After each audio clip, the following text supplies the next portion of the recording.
This is a very amazing and auspicious evening, and I feel humbled and speechless. I've been writing about this off and on, a lot of off and a little on, for days. And anyway, it keeps morphing and changing, looking for the essence. I want to say thank you, first of all, to Chloe and to Kusamita and to Philippe Petit and everyone involved with gathering this auspicious and wonderful group together. A little close. Ooh, that's, ooh. Anyway, so thank you. And then there's my family and my friends and those who work with me. And I'm just overflowing at the thought that you would all come. And actually, I was pretending it wasn't happening and not telling anybody. And then when I finally started to talk to one of my daughters, I discovered they'd already organized several tables, and my brother had organized a table. And so I was like, oh, I really have to do something. So Oren says that when you tell a story, it needs to begin at the beginning. And all of our beginnings here in this room, with such an extraordinary multitude of times and spaces and cultures and colors and beliefs, would go back into probably where we wouldn't even know. And so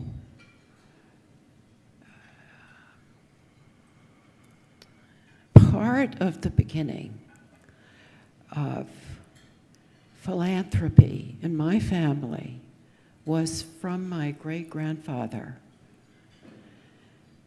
And he came to me in a journey when I was reading and thinking about him. And he said to me, I didn't really care about the money. I wasn't interested in the money.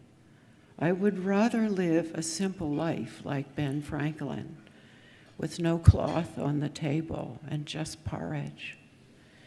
He said, I went out to make this money to avenge my mother and to make it so that she would never, ever again have to live in abandonment and shame from what happened to her in her marriage, which was, she was a gorgeous redhead, and she fell in love with a peddler who happened to be William Avery Rockefeller, otherwise known as Wild Bill.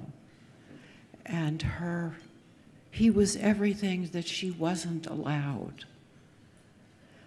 And when he came to the door, it was like an electric current between the two of them. And they were not to be put off.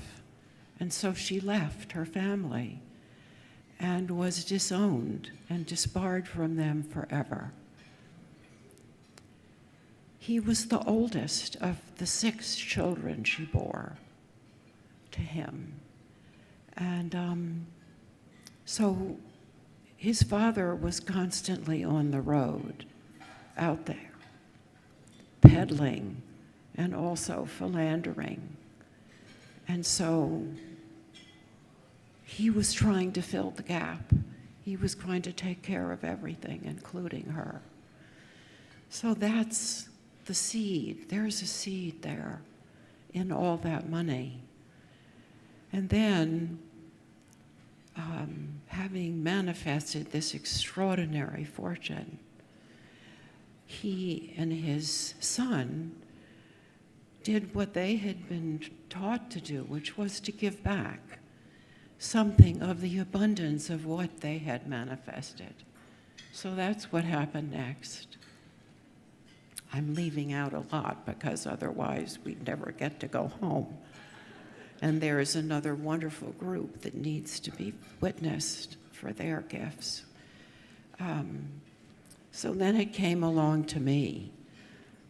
And they had done all the amazing big stuff. And so, I apologize. I know, I have 3 seconds. Yes, you do. So I somehow ended up at the place where, this is what I can tell you. That which we give our attention to will tell us its secrets. That's George Washington Carver, an African American from the 1930s. Plants that are not watered die. Children in orphanages who have no one to love them wither away. There are cultures and people in our society who have been marginalized, who have been made invisible, or not, and so that is where I was drawn to go. And there is Grandmother Caroline, and she says to me, when you go out to gather medicine, you must put the cornmeal close to the plant at the root so the wind won't blow it away. And there is the Black Panther elder speaking to the younger in the Chinese restaurant, and I am the witness. And he says, if you nurture your anger, it will devour you. You need to let it go. You need to have this power and this energy for the work so that we may persevere. And it goes on like that. And the thing is that what they have, those cultures, that knowledge, is part of who we are that has gotten lost. And so that has been a part of my work. And that is what I can tell you for now.